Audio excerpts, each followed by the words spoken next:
So our team got to the launch site very early in the morning. We prepared our rocket, we prepared our airplane, we went through our checks of our mission control center, and we got into our operations. The launch team then walked out and checked out the ground equipment, and we flowed propellant into the rocket. We verified that everything was healthy, and then we disconnected it.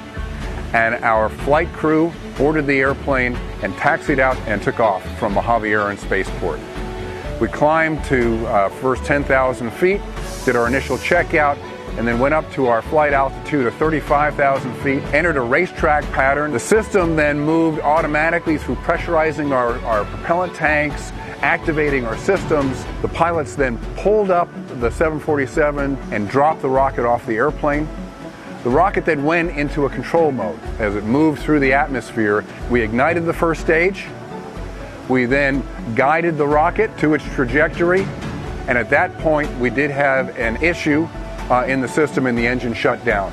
Clearly some disappointment that we didn't get to finish the flight and take it to orbit, but we were all prepared for that. We collected an enormous amount of data, verifying air launch, separation of the rocket, control of the rocket. We've got an enormous amount of data about the aerodynamics in free space, in powered flight, and we verified our controls algorithms as we guided the rocket with our first stage engine.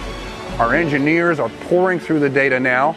We'll be applying lessons learned to our next rocket, which is right here in the factory being prepared. We'll make whatever modifications we need to, and we'll get to the next flight.